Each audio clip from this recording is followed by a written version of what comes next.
ఈ మహిళాపక్షాలు అంటే చాలామంది భయపడతారు. అసలు ఈ మహిళాపక్షాల్లో ఎటువంటి శుభకార్యాలు చేయకూడదు అంటారు కదా, శుభకార్యాలు చేయకూడదని. ఇది అంత అశుభమా? దీనివల్ల ఏం చెడు జరుగుతుందని అందరూ అంత భయపడటానికి కారణం ఏంటి? చాలా చక్కటి ప్రశ్న. ఇవాళ చాలామందికి ఈ అనుమానం ఉంది. మహాలయ పక్షాలు అంటే చెడు కాదు, అశుభం కాదండి. మనకి పితృదేవతలని ఆరాధన చేసేటప్పుడు సంకల్పంలో పుణ్యతిథవు అంటాం. అదే మనం మంచి చక్కగా ఇతరమైన కార్యక్రమాలను దేవ కార్యక్రమాలు చేసేటప్పుడు శుభతిథవు అనే పదం వాడతాం. ఇది పుణ్యకాలం, అంటే పుణ్యతిథవు, పుణ్యాన్ని నువ్వు బాగా సముపార్జించుకోవడానికి, అంటే డిపాజిట్ చేసే రోజు, డిపాజిట్ని ఖర్చు పెట్టుకునే రోజు. డిపాజిట్ని ఖర్చు పెట్టుకొని బయట నుంచి తెచ్చుకునేదంతా శుభం అనుకుందాం. ఆ డిపాజిట్ చేసుకోగలిగేటటువంటి రోజు ఏదైతే ఉందో సంపాదించేది, అది నా పుణ్యం వల్ల వచ్చిందయ్యా ఇవాళ అవకాశము అంటాం. అది అనుభవించడం శుభము, అది తెచ్చిపెట్టుకోవడం పుణ్యం. ఇది పుణ్యతిథము అంటారు వీటిల్ని. ఈ పుణ్యతిథి ఆచరించేటప్పుడు పితృదేవతల యొక్క పూజ చేసేటప్పుడు ఎప్పుడూ దేవతా పూజ చేయకూడదు.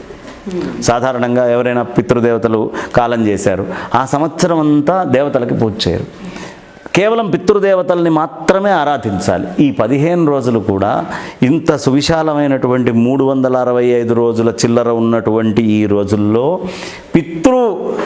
దివసాలు అని వీటిని 15 రోజుల్ని చాలా ప్రత్యేకంగా తీసి పక్కన పెట్టారు మన పూర్వీకులు. వాళ్ళు సంచారానికి వస్తున్నారు.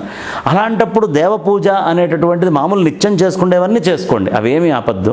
కానీ అపరాహ్న సమయానికి వాళ్ళకి కాస్త తర్పణాలు వదిలిపెట్టడం, వాళ్ళని ఒకసారి తలుచుకోవటం, నువ్వులతోటి ఇచ్చేటటువంటి నీళ్ల వల్ల మాత్రమే వాళ్ళకి దాహం తీరుతుంది పితృదేవతలకి. కాబట్టి అలా దాహం తీర్చడానికి యోగ్యమైనటువంటి ఆ జలాలని తీసుకోండి. వాసోదకాలు అంటే మనం ఈ యజ్ఞోపవీతం నుంచి ఒకసారి చివరికి చూపించి అందరినీ మనం తలుచుకొని శ్రీరామ రామ అని దండం పెట్టుకుంటాం. ఇలా మొత్తము సమిష్టిగా అందరినీ ఉద్ధరించడం కోసము పితృదేవతల్ని అర్చించుకునేటటువంటి సమయం కాబట్టి ఈ పితృదేవతలనే అర్చించుకోండి, మిగతా దేవతలను అర్చించద్దు. మిగతా దేవతలను అర్చించేటప్పుడు ఏం చేస్తాం? గంట కొడతాం. ఈ గంటలు కొడుతూ ఇలాంటివి కనుక మనం చేస్తే పితృదేవతలు రారు. సుగంధాదుల్ని బాగా వాడేస్తూ ఉంటాం. అలా అంటే అగరొత్తులు వెలిగించేయడం ఇవన్నీ పెడుతూ, ఇవన్నీ కూడా సాధ్యమైనంత మటుకు పక్కన పెట్టాలి. ఇంకొక విషయము, పితృదేవతలకు అర్చన చేసేటప్పుడు ఫోన్లు కూడా సైలెంట్లో పెట్టుకోవాలి. వాళ్ళు రింగ్ అయ్యి శబ్దాలు కనుక వస్తూ ఉంటే శబ్దాలు వచ్చేటటువంటి దగ్గరికి వాళ్ళు రారట, పెద్ద పెద్ద శబ్దాలు. అందుకని నిశ్శబ్దంగా చాలా ప్రశాంతంగా శ్రద్ధగా శ్రాద్ధ కార్యక్రమాలు జరగాలి. ఆఖరికి అన్నం పెట్టేటప్పుడు గిన్నె నుంచి గిన్నె ఇట్లా తీసేటప్పుడు కూడా పాత్రల చప్పుడు కూడా కాకూడదు.